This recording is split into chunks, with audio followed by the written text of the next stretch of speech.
Okay, good afternoon, everybody. Thank you for attending this PSF webinar. My name is Rob Mastro-Domenico, and I'm going to be the chair for today's webinar, entitled The Career Value of Effective Communication Skills, Case Studies from the RSS Statistical Ambassadors Program. Now, luckily for you guys, we don't have one excellent speaker. We don't have two excellent speakers. We have three excellent speakers for you today. As a RSS Statistical Ambassador, I can say I'm very much looking forward to hearing what these guys have to talk about. I won't try and, explain the whole concept of what they're going to talk about. I'll just give a quick broad overview of the RSS Statistical Ambassadors Program.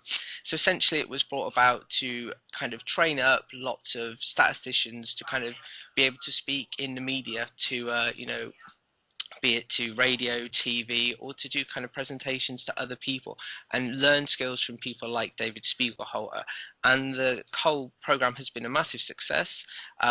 We've had lots and lots of statisticians appear on TV, including some of the ones you're going to hear from today. And we've recently just had the call for the next cohort, which was closed on April the 9th. So we might even have people on here who applied for that cohort. So if we did, good luck to you. So without further ado, I think we should start with our first speaker, who is David Beckett from the Office of National Statistics. So David works in economic statistics classifications, which is an integral part of the production of the national accounts. The national accounts are a statistical framework for describing what is happening in national economies, and it is what the key drives indicators such as GDP, public sector debt, labour market statistics and trade statistics and how they're calculated. David also has experience in communicating statistics as a fast stream statistician with the government at the Massachusetts State House and as a lobbyist in Washington, D.C. So I'll hand over to you, David, and very much looking forward to your talk. Lovely. Thanks very much, Rob. As Rob laid out, I'm David Beckett. I work at the Office for National Statistics. Just to set out a little bit what I intend on going through, I think we've got about 10 to 15 minutes each. So I'll tell you a little bit more about my background, not too much. I'm then going to go into a little bit of helpful context, hopefully, with the Office for National Statistics, or the ONS, and some of the statistics that we communicate to the public and academics and everyone else. And then I'm going to try and link that really to why it's been really great for me to be part of the Statistical Ambassadors scheme, how it's helped me and maybe in some small way been able to help others too. So getting to the starting off, should I say, with my background, Rob's gone over some of it already. Prior to joining the civil service and the ambassador scheme, I studied and then worked over in the States, which means that I'm lucky to have had a little bit of exposure in statistics and policy and politics and how statistics are used in another country outside the UK. So I worked a bit in education statistics. So while I was over there, I worked in the State House in the Executive Office of Education, which is the Governor's Office for Education. I then moved down to DC and did some campaign work for a congressman before becoming a lobbyist in DC, which was good fun. I got to visit the White House, and the weather was much nicer than it is here in Wales. And that gave me, again, some useful experiences in seeing the way that statistics were kind of used by different people with different levels of understanding and different aims when it came to policy outcomes as well. I ended up coming back to the UK because, as you can tell by the accent, I'm not a US citizen, so I wanted to work in economic statistics. There was no way that I could work for the federal government over in the States, so I thought that the ONS seemed like a good fit for me. So when I moved over to the ONS, I originally worked in Prices Division on the Johnson Review of Consumer Price Statistics, and then I worked on an output called the House Price Index as well. So moving on to just a little bit of helpful contextual background, I think most people will have heard of the ONS. They may not know in as much detail exactly what it is that we do. So we were created in 1996.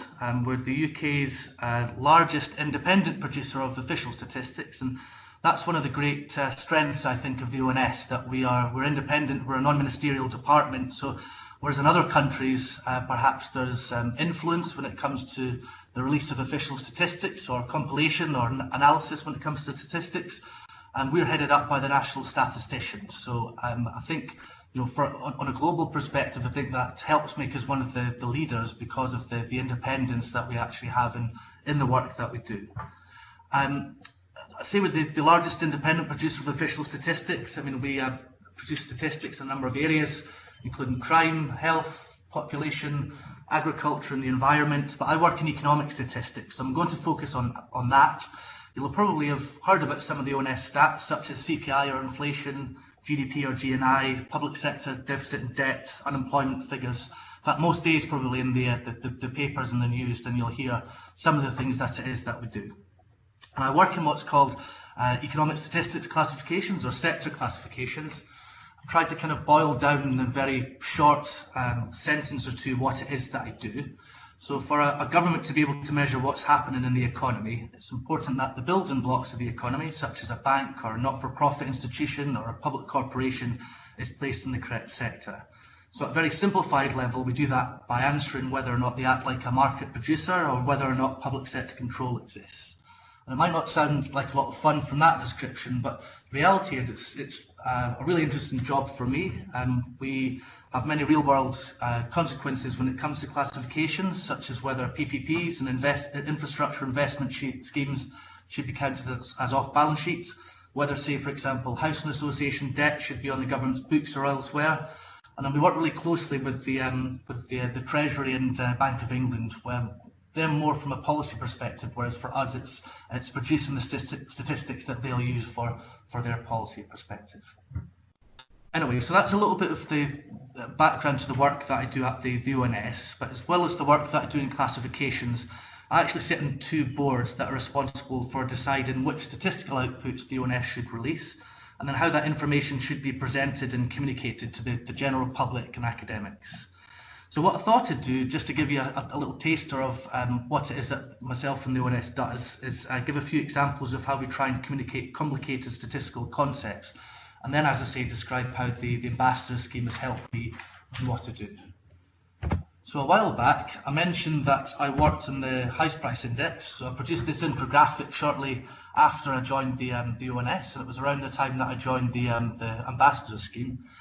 What it tries to do is explain more about housing, because back then housing was very much a hot topic, with record house price growth in London, with the government trying to fulfil some policy objectives such as the Help to Buy scheme, and housing was in the news a lot as one of the main areas of debate between the government and the opposition. So the aim really was to try and inform the general public as much as was possible with the available information that we had. What it does, there's a little close-up here, is show what the actual peak was when it came to before the credit crunch, before the financial crisis, and then we also looked at the pounds figure as well. Now it was a little complicated because we had chain linked the index figures, but not the price, and so there was a kind of long debate about how we could best represent what the actual growth was, but also to give the public a kind of better idea of a monetary figure as well, even though the index figure and the pounds value couldn't be linked directly. Another kind of animation that I have here, which I think will be useful. I mean, one of the most controversial topics recently has been that of trade and what the UK is going to do when it comes to Brexit. So, of course, what the ONS wants to do is inform members of the public what trade looks like just now, whether we have a trade deficit with other countries, who do we import to, where are exports coming from, and this infographic here shows what UK total trade is. What it also does is start looking at trade, imports and exports by country. So one of the stories is trade with the States continuing to increase. Going off to Spain later on this month for a holiday, so that's looking very good. Italy, for example, I mean, you can actually click on any country.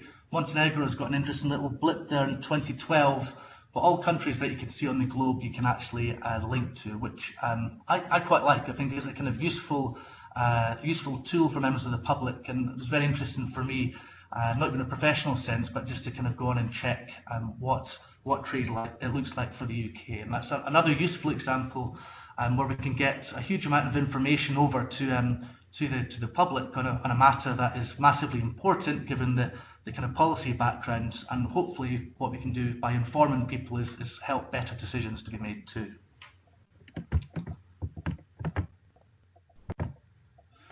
Another few of the stories that you might have seen in recent months or the past kind of year or so.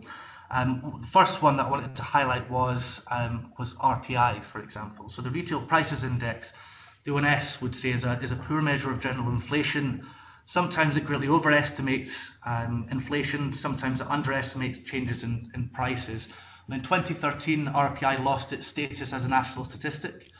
So the ONS has a kind of difficult position where on one hand we don't think it's a good measure of inflation, we actively discourage its use because there are other better measures available. Any use of RPI over the other alternatives should be closely scrutinised. And there's a couple of reasons behind that. I can't go into them in much detail just because of the amount of time that we have on the webinar. But one of the other important points that is, as well as trying to communicate some of the difficulties associated with RPI, we also acknowledge that there's significant value to some users in maintaining the continuity, especially in relation to long-term indexation for index-linked gilts and bonds and such like, and that was fed back to us. So it's trying to get across complicated statistical concepts and explain to the general public why something else should be used in many instances while still continue to publish it. And it's a very difficult balancing act actually to maintain. The next one, difficulty here with my slides. Here we go. The next one, you probably have all heard of the 350 million pounds figure. So I won't go into too many details. I mean, effectively, there was the claim that £350 million could be used post-Brexit to fund the NHS instead. And the UK Statistics Authority effectively wrote a public letter pointing out that the £350 million a week perhaps isn't the best use of official statistics. Once you've applied the UK's rebate, other payments to UK public sector and non-public sector bodies, and after budgets being adjusted, because the EU records changes of budgetary changes at different times to that of the UK, then the net figure is actually a small fraction of the quoted figure of £350 million. And again, it's trying to figure out, how do you actually make sure that the public are well informed when it comes to use of those figures? And it starts to get very difficult and very complicated. It's not something you can boil down into a sentence or two. And then the third example, this is to do with the UK's international investment position. You may have seen the stories where it was suggested that 500 billion in missing UK assets had taken place. I mean, the reality is that the UK's international investment position is measured in trillions.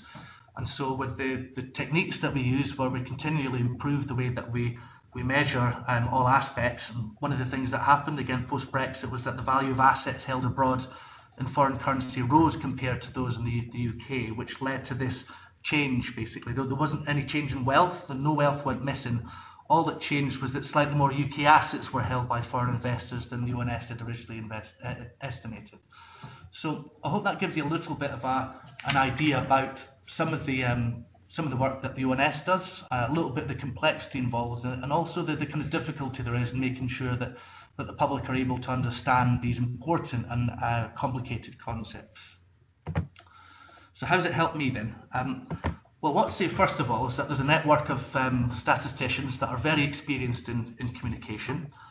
Should also point out that they're a group of very friendly and welcoming people, and there's a huge amount of experience that they're willing to share. So I've sat down for coffee with a number of the statistical ambassadors. It's always fantastic to sit down and talk to them in areas of joint interest, but more generally really on ways and styles that we can actually communicate statistical concepts.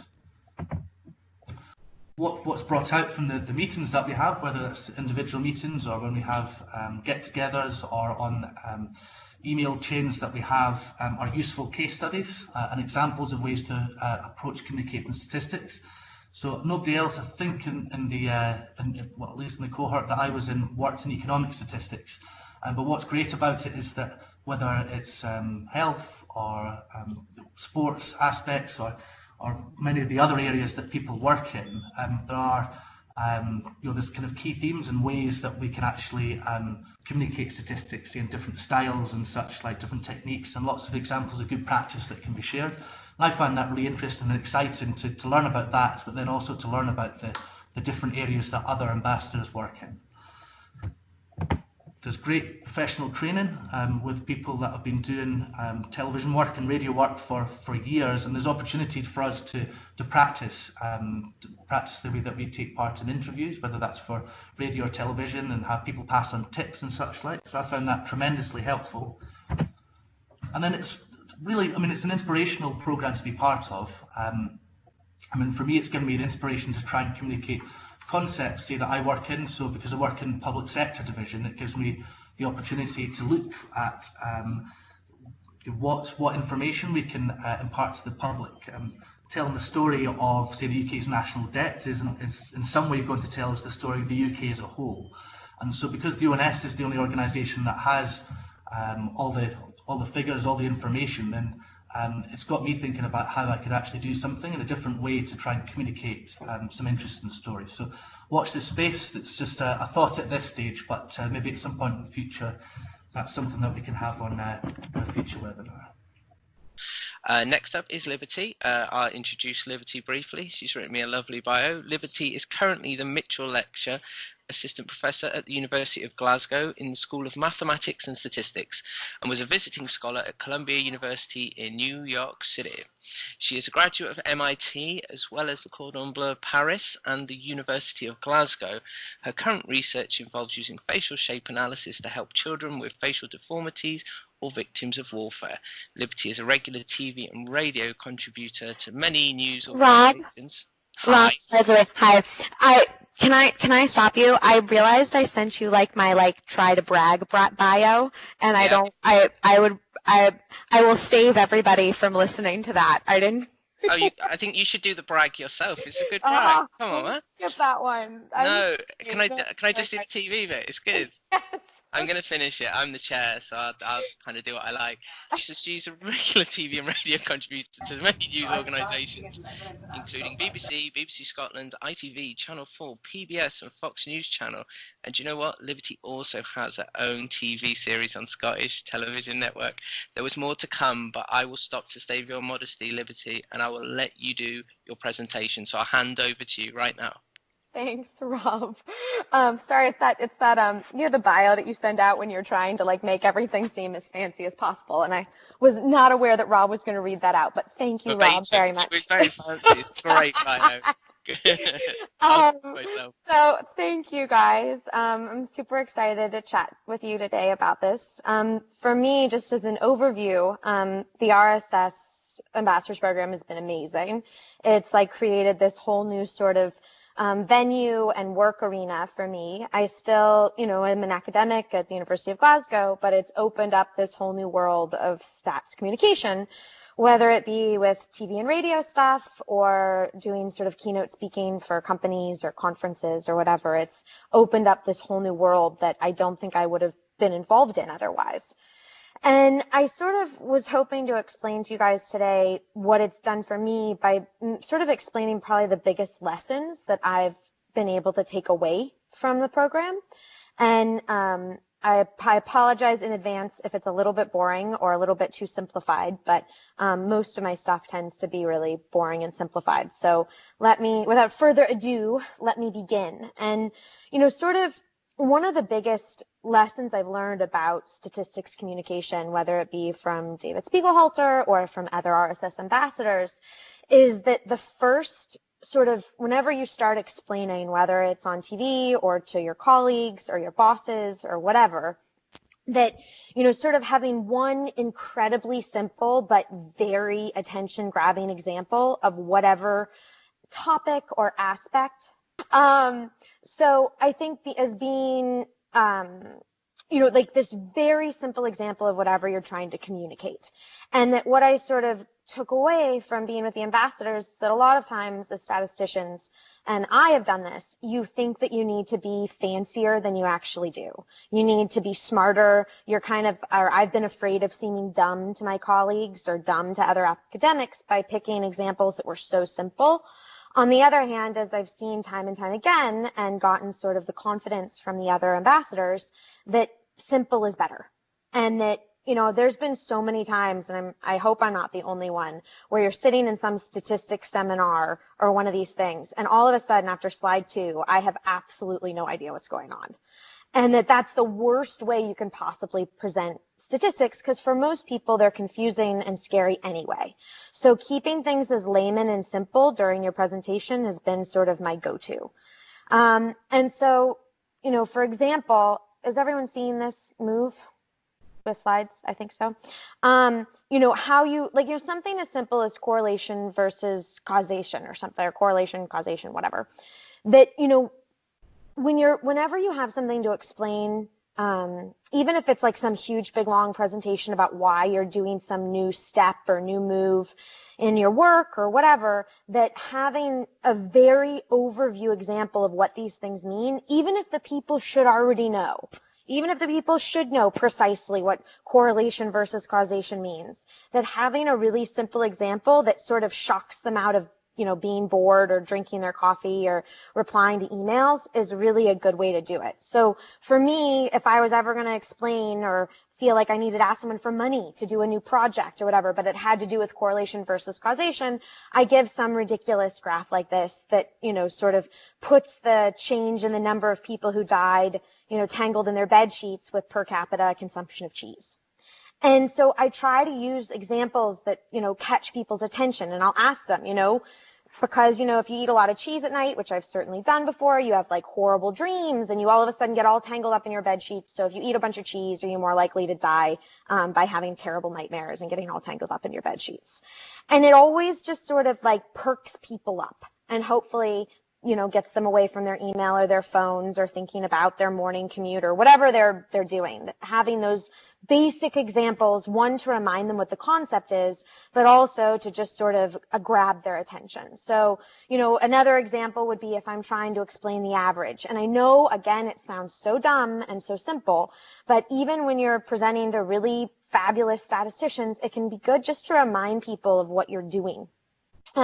So for example, here is the income distribution of people in Scotland. So from £0 per year all the way up to an annual income of £60,000 or more per year. And on the y-axis is obviously the number of individuals.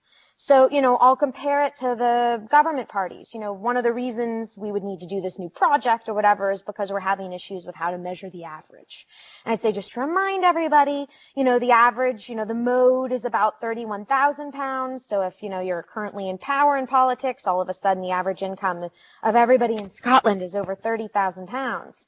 But then, if you look at the median, we're all the way down at about £25,000 and things aren't looking as good.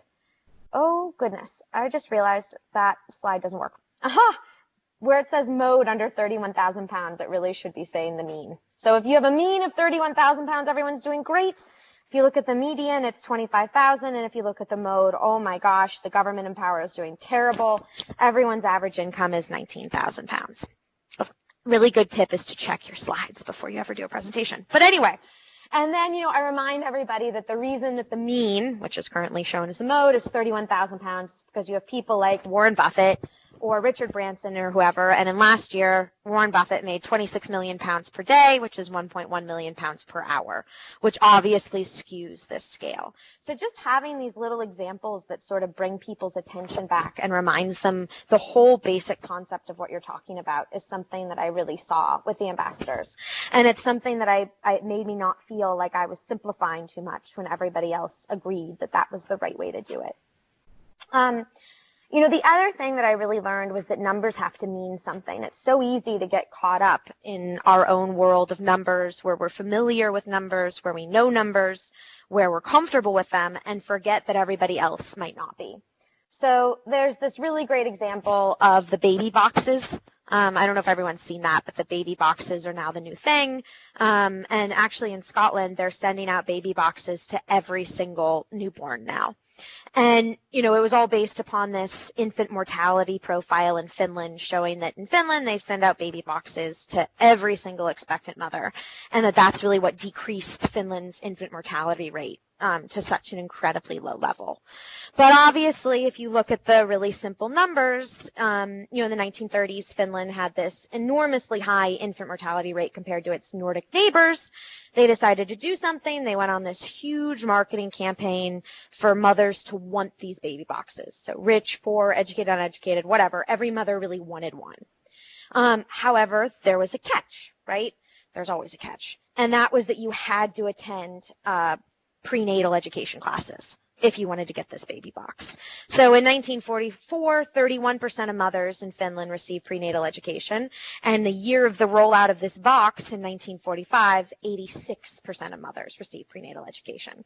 So it's a classic case of correlation does not necessarily mean causation, and it had nothing to do with the actual baby box, but it had to do with this whole idea of prenatal education. So, in this example, I then show, well, okay, we're all of a sudden spending millions and millions of pounds of tax dollars in Scotland, 6 million to be precise last year, on these baby boxes with absolutely no prenatal education required, making them fairly useless. And, this is a U.S. example. So, U.S. states introduced baby boxes, and in Alabama, there's 60,000, New Jersey, 105,000, Ohio, 140,000. Meaning that all of this money is basically, there's arguments either way, but is basically being wasted because there's absolutely no prenatal education that comes with the couple diapers. And I know Robert recently had a baby, and there's 4 diapers in the Alabama baby box. And I have a feeling that 4 diapers, I don't have children, but I don't think 4 diapers last you very long. And so we're spending all this money, and it's not the point. But what the point is of this example is that I thought that this was okay. This final box in the end, this in 2017, yada, yada, yada. I was like, oh my God, that's so obvious. And no one was interested in it. Like the people that I gave it to were like, that just doesn't quite do it. And then I thought back to sort of like these lessons that we learned, and especially from David and other ambassadors, that you really have to make these numbers mean something. Because $35 million just sounds like a lot of money. It doesn't actually mean anything to anyone. So in the essence that numbers can really ruin sort of the way you communicate, or it can really let people get to grips with reality, I changed it from this to this. So instead of all of a sudden saying that you get 60,000 baby boxes, which is $15 million that we're wasting our money on, those 60,000 baby boxes that we're spending our taxpayer dollars on could pay for diapers for a year for 30,000 babies. Or in New Jersey, it could pay for baby food for a year for 40,000 babies. Or in Ohio, it could pay for a year's salary for 800 child social workers. It really puts it into reality. All of a sudden, this esoteric huge number of 35 million or 26 million really means something to people because they can wrap their heads around about what baby food for a year for 40,000 babies really means. And that's really probably the biggest lesson that I've learned about how to, really effectively communicate statistics is that you can't just explain why something isn't working or how it should work and give these sort of wrap-up numbers at the end. You really, even when you're talking to people who should understand statistics, you need to go a little bit further than that. And really, this is my favorite example of this, and of why this really helps people understand things. This is a tweet of Donald Trump past summer about transgenders in the military, and for whatever reason, people think there's banning of transgenders in the military by Donald Trump. The reason he gave was this idea of tremendous medical costs. So, the right question is, well, what is the tremendous medical cost? And that's 6.5 million pounds a year of transgender-related medical care. And, all these people on TV were saying, oh my God, that's huge. 6.5 million pounds a year of just transition-related medical care. That's a huge number, that's a waste of money, that we understand why Donald Trump did this, it's a tremendous medical cost, yada, yada, yada. And all of a sudden, I was thinking to myself, well, 6.5 million pounds is a lot of money. But then, as we all know, you realize, well, they're not asking me to pay it, they're asking the U.S. government to pay it. And if you relate it to something, if you make the numbers mean something, every time Trump goes to Mar-a-Lago, it costs the taxpayers 2.7 million pounds, and he's been 16 times since he was elected. So, everyone can do the math on that one. And 6.5 million pounds is also 1/10 of what the US government spends on Viagra for military veterans every year. So all of a sudden, we can spend 65 million pounds on Viagra for military veterans every year, but we can't spend 6.5 million on transgender medical care. And it starts to put all of these numbers much more in perspective. And I think that's, really one of the biggest things that I've learned and seen is in effectively communicating this, you really need to make the numbers mean something. And finally, you sort of end these things with a water cooler example, like something that people can just take away. So I was doing this talk with Boston social care workers, and I said that here's Fenway Park, which is where the Boston Red Sox play, our big baseball world. And you look at every single one of those seats, and that's how many kids you have to help. Like, that's how many kids who are economically disadvantaged in Boston every year. Think of every single one of those seats being filled. And again, when you're talking to people who understand the topic, even they really appreciate these kind of examples. It just puts everything into perspective and into real life. And I think that's really the biggest lesson I have learned with statistical communication. And that really the RSS, this ambassadors program, has done that for me, because it's so easy to get wrapped up in your own little world and to get into your own numbers and your own statistics and not sort of think about everybody else. It's also been an incredible, and I would recommend, whether you're a part of the ambassadors program or not, to create this little group, to have people to double check with. There are so many times where even something that's so simple and I question myself about it, and to just be able to have this group where you shoot off an email saying, hey guys, does this make sense? And, it really feels great. And so far we've been able to create this group where no one feels dumb. I'm sure I've asked dumb questions, but in general, there's no dumb questions. And it's a real confidence booster to have people to just double check your thinking with. It's also allowed me to steal a lot of fabulous examples. So people come up with really awesome ideas and examples of ways to communicate that I never would have come up with my own. So having this group to sort of chit chat about that with is really, fabulous. But I think overall the biggest thing that I've taken away is that, that we shouldn't be afraid to not sound super educated. That it's such a hard thing to not want to impress people with your statistical ability, or your boss or your colleagues or the people you're giving a talk to or whatever, but that the simpler you can make things, the more people enjoy them. And that that's really what I've learned from all of this. So thank you guys for listening. And I'm happy to take questions at the end. Thank you, Liberty. I'm going to be stealing some of your examples as well. And also, I don't like cheese, so that really fills me with confidence over not getting tangled up in bed sheets.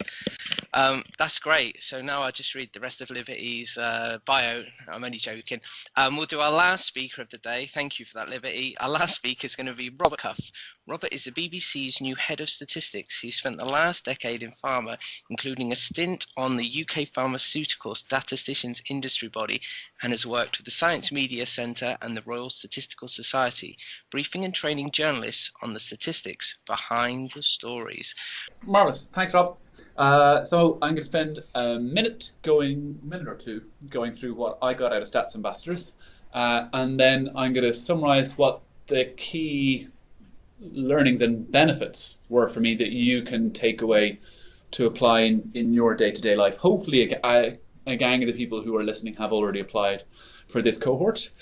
And if you do, then like me, and if you're successful, then like me, you'll get training on how to present, you'll get access to materials, as Liberty and David have said, you'll get a network of like-minded peers who are going through the same experience as you, and you'll get a series of opportunities of hookups with the media that will allow you to cut your teeth gently and hone your skills and move your way up that kind of work, starting off in that first little gentle engagement at 11 o'clock in the morning on Radio Berkshire, and then working your way up slowly to the news at 10, where you can wow them all with the insight of the depth of your statistical insight. I attribute my success in getting the job at the head of stats at the BBC largely through the opportunities that were created for me by the Stats Ambassadors program. There's no doubt that it's had a huge impact on me in terms of my career. But in the stuff that you don't see, where I've benefited the most is being challenged about the way in which I communicate to non-statisticians, because you may or may not share this experience with me, but I think our professional training makes us really, really good at communicating in a particular way to a very particular audience, and that is statisticians, which unfortunately comes at the cost of making it much, much harder for us to communicate to other people. And that's been reinforced in my time at the BBC. So what I mean by that is that professionally we kind of train not to say anything that you can't justify, that you can't stand over. You can't talk about the model until you've shown the algebraic form that the model takes. You can't talk about the results until you've explained how you got the results. And you certainly can't talk about the conclusions or speculate until after you've shown the methods, followed by the results, and followed by the build-up into your conclusion. That's a great way to speak to scientists, sometimes. It's a great way to speak to your peers who want to challenge you on everything you say. And I have found that it is a really terrible way for me to communicate with my professional colleagues when I was working in pharma, and certainly with journalists. For journalists, the first question is, what's the top line? What's the conclusion? What do I need to know now? In marketeers, they may call it the call to action. What's the thing you want the people to do? And in pharma, it was what was the results. I've sat on a ton of presentations where as a statistician working in the pharmaceutical industry, right? After any of these big trials that cost maybe 20 million quid, take a couple of years to run, and the success of which may determine the share price of the company, certainly whether the executive who is sitting in the room to listen to your results presentation, where they can go on holiday this year, is an enormous moment in any drug company or any drug's life. And as the statisticians, you're the people who break the blind. You have a couple of weeks squirreled away, working in secret, knowing the results, but you're not allowed to tell anyone because it's so top secret. And so everyone is in the room dying to hear these results that they've been waiting for years, that are going to have a huge impact on the next few months of their working life and likely what bonus they get. So they've come into this room, they're really eager to hear what you've got to say. And you start off by informing them that this was a randomized, double-blind, controlled trial that looked at 414 participants on one arm and 413 participants on the other arm.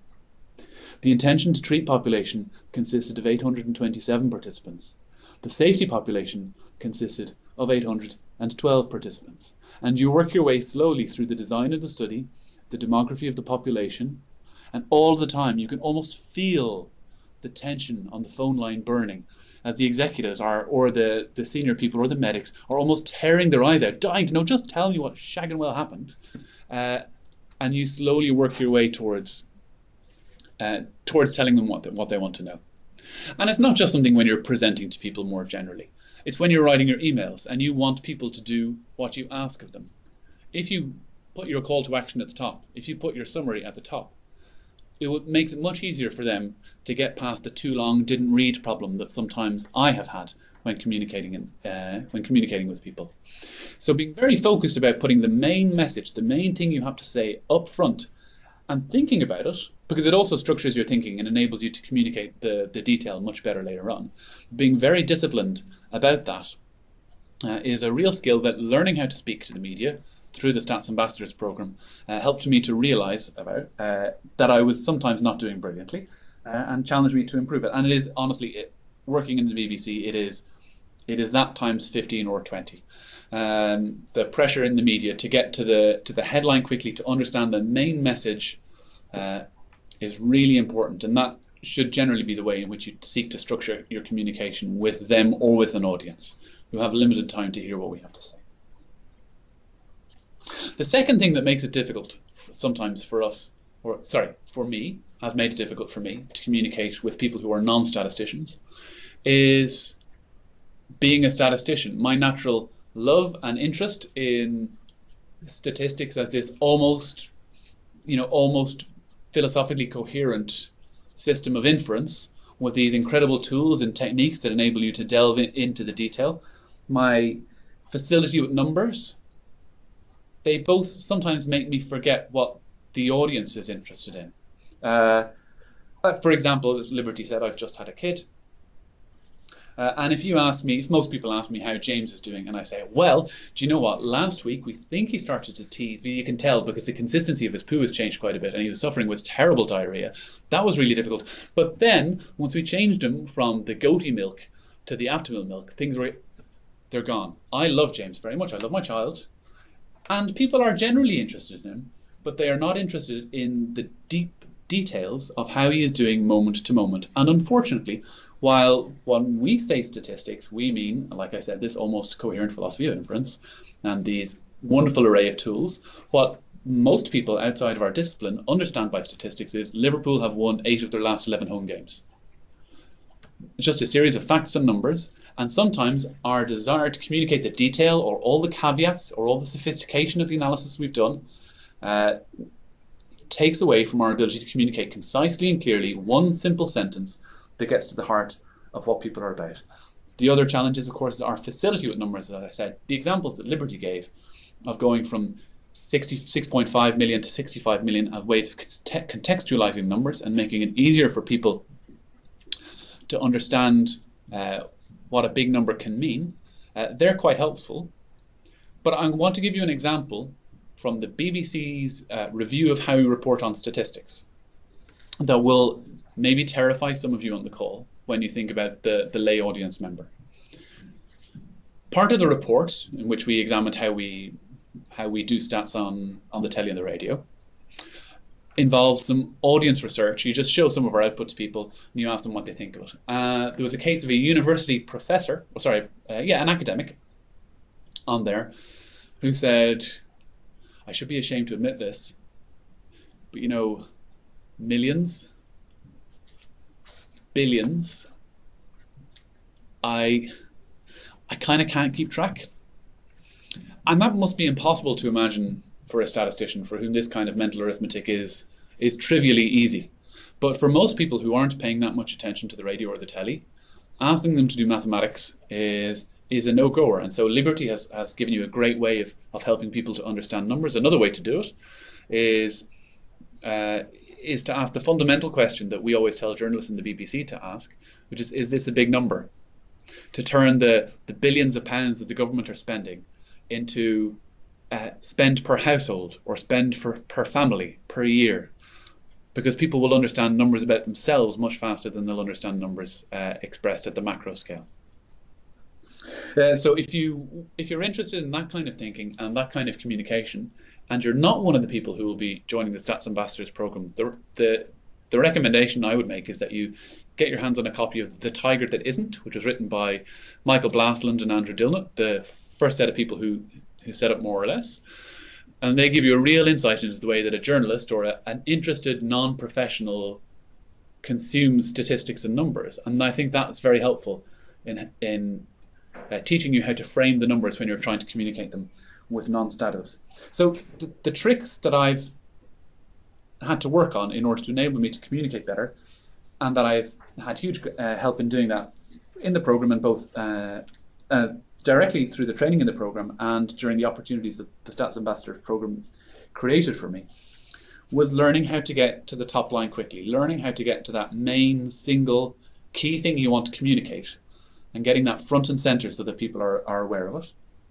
And secondly, putting yourself in the place of the audience and trying to remember what it's like to be, well, an intelligent 12-year-old. You don't know all the facts, you don't know all the techniques, you have the capacity if somebody explains it to you simply but doesn't talk down to you. Those have been the two biggest tricks that I've learned from the Ambassadors program that have proved useful to me, not just in the kind of the media side of things, but also in my day-to-day communication with my peers. So, like Liberty and David, I'm happy to take any questions that people have. Rob, I'll turn it over to you to handle things from here on. Awesome. Thank you, Robert. That is 3 talks, 3 smashed out the park home runs. It's really good. We don't actually have any questions yet, so I'm going to do my best Paxman type impression. And if the speakers can all unmute themselves, I'm going to ask you some questions and we'll have some fun. So when I see you all unmuted, awesome. So I'm going to start and take up to what Robert was talking about, the things he learned from the scheme, and to David and to Liberty. David first. Why did you join the scheme, and what was the biggest thing you took out of it? I'm going to join this scheme because it was a useful opportunity for me to get a bit more exposure when it came to the media work. So it's useful in the civil service to try and get more of that kind of experience and background. But the civil service is also quite risk averse in many ways. So it was a useful additional opportunity for me to get that experience, but also to meet people, to meet like-minded people that have professional experience in statistics. In regard to, sorry, was it what's the best thing that I've taken from it? Yeah, I suppose what's the biggest thing you took out of it from the training? I mean, that's difficult to say. I'd say the biggest thing was how much I had to learn, I guess, because I'd done some work in, I'd done a little bit of media work before, but it was only after having received the kind of tips from the experts that you realise that it's something that, number one, you have to keep practicing at. Number two, when it's trying to communicate statistical concepts rather than the policy aspects, which is what I was doing before, it's much more difficult. So it taught me, an additional bit of humility in the fact that you have to take the opportunity to learn from the experts and then from other people that are trying to do similar things to you. Yeah, I completely agree with that. Liberty, did you want to come out with your thoughts on that? Yeah, I guess, I mean, not to be at the risk of, or not even the risk, definitely repeating myself, is that it made me really learn that it's okay to not always know everything. There's so many times where I've been asked a question about statistics and I think, oh, and I need someone else to either agree with me or tell me, Liberty, you've gotten this totally wrong, which has also happened. And so, really the hugest, most amazing thing for me has been to have this group of people to be able to email to check my thinking, because there's so many times where I've been wrong or when it's just validated what I thought. And it's been a really wonderful thing. Also, for those of you who are going to be, which you'll all see, actually, that I'll leave it there. That's it. Cool. Robert, did you have anything to add? Nothing significant, no. Cool. Well, we had a question from Laura Bonet. I hope I've said your name correctly. How many events do you undertake a year through the program? And Liberty, do you want to take this first? Sure. Well, like Magdalene, who some of y'all meet, she emails out whenever there's a journalist question or a news story, and people, or a festival, or even something like this. Rob emailed us out, at the beginning of, I think, in the fall about this. Yep. So people email out. I've emailed out to say I can't do this. Can someone else do it? I don't know. I think I've probably done a couple things this year through it, but I think what it's also given me is the opportunity to do lots of more. Once you sort of get going on this stuff, if you want to keep going with it, you can do a lot more. And a lot of times they end up calling you specifically once you get on the little Rolodex of whatever work you're interested in doing through it. Yep. Robert? I would say probably 3 to 4 events a year before I joined the BBC, and things snowballed from that. So it would be attending a science press officers away day in the Welcome Centre, teaching them on the use of stats, doing a course for journalists on how to use stats in medical research, a couple of things like that. Then answering a few of the on-the-day queries that come in through the mailing list. And as Liberty says, you do a couple of those and then things start to snowball. I have to admit, I haven't been as good at taking things on since I started at the BBC, but I have been sending things to the stats ambassadors to help us out when we have questions that I'm unable to answer or not the smartest person in the room to answer. It's nice to hear you admit it. You're very smart, Robert. Don't worry about that. David, how many do you do normally a year? So I do less than the other guys, in parts again because it's a bit more difficult with coming from a civil service background, and I think that's actually something useful for civil servants, civil service applicants to bear in mind, that getting the support of your division, your line manager is a really useful thing, but people all across the civil service will be quite risk averse again when it comes to having you go out to do public events. So I do more say on the email exchanges and meeting people in person to discuss things rather than being able to directly attend events, which is a bit unfortunate, but hey ho. But with that said, then, do you find there's meant a lot of benefits from the being part of the program in your kind of how you deal with people within ONS and, you know, other people you do professionally? Is that a big help? You know, can you take a lot of the skills you've learned from the course and transfer it to what you do in your day-to-day job? Yes, absolutely. I mean, that's the really useful part of it, is that although you might not be doing, you know, passing comments and such like in public, then for me the real strength of it comes, like I say, from the knowledge, the kind of the things that you can learn in style and technique of statistical communication from other ambassadors, from running ideas past them, from from responding to their queries and actually thinking about, in your response, how could you apply that to work that you do every day? Because the ONS is good at communicating statistics, but we can always improve in that regard. And so, to my mind, it's been incredibly helpful with the exposure that I've had to other statistical ambassadors in improving what it is that I do. Great. And to follow on from that, we've had a question come in from Lucy Tees. Hello, Lucy. Obviously, Robert, you mentioned the book, The Tiger That Isn't. It's a good starting point. Do you have any other speakers? Do speakers have any favourite books, videos, or resources that are particularly helpful for the Stats Ambassadors role that will, I'm adding this to the end, that could potentially help a lot of the people on the call today? Liberty, do you want to start on that? Yeah, there's one book I really like. It's the Daryl Huff How to Lie to Statistics book, which has a lot of criticism to it, but I really found that as a very useful base book to start with. The other thing that I've done to sort of find examples is if you look at, like, I don't know, the Daily Mail health headlines, and I'm not bashing the Daily Mail, I love the Daily Mail, but they are overwhelmingly rife with fabulous examples of how statistics mostly shouldn't be communicated. And if you sort of track back to the study that all of these Daily Mail articles come from, it can be this sort of wealth of examples and interesting ways that things have sort of been fiddled with statistics. And I also have to say that I always listen to More or Less because they always have a fabulous way of explaining things. Awesome. Robert? I would say callingbullshit.org. And you can Is that a legit website? Yes. It is a legit website. It is. You can check it at work. I think they have a safe version is calling BS. Okay. I'm just going to check it out now. No, but they do. They have a version of their website that doesn't have any swearing. Cool. It's been set up by some academics in the US who've been teaching their students on media literacy. And how to reason with data. So that's a case of good examples. Another book I found interesting was Daniel Kahneman's Thinking Fast and Slow, which I found to be a very interesting review of a lot of the scientific literature on where our natural way of thinking breaks down. So how we're very poor natural statisticians, and that can be helpful for statisticians looking to try and communicate to non-professionals.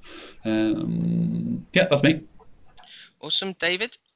Yeah, I think the Information is Beautiful website is good. It's got a lot of different examples of good data visualization. So if you want a kind of place to go for inspiration and see how you might be able to use some of the concepts and ideas and apply it to the work that you do, I think that's probably one of the better places you could go. Yeah, I've seen that guy do a talk on that. It's really good. One other thing for anyone on here, obviously we have lots of good communicators within the RSS. I check out like the YouTube pages to see some of the guys and girls do their stuff. There's lots and lots of good kind of presentations from the ambassadors, and I'm pretty sure we've got a lot of it on our YouTube pages. So just look down there, and obviously David Spiegel, the kind of the godfather of this, is a great person to watch. Did anyone have any other questions as we're heading towards 3 o'clock? Nope. So I'm going to finish it off with one last question.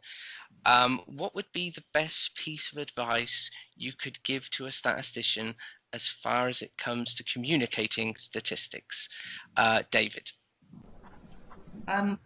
It's kind of drawn on what other people have said before, but keep it simple, keep it contextualized. The idea would be to take the most complicated concepts and describe that in the easiest way, and the best way to do that is not to overcomplicate it. Awesome. Robert? Keep it simple, put the main bit at the top. Awesome. Liberty? Following on with the keep it simple, and that you can never have too many examples, that, you know, sort of bringing it to a real life world is incredibly helpful. That's great. Thank you, guys. I just want to thank you all the speakers, David, Liberty, and Robert, for coming on and doing 3 excellent talks. Thank you, everyone else, for coming and signing into the webinar and listening. Hopefully, you've all found it worthwhile. Thank you very much. Enjoy the rest of your day.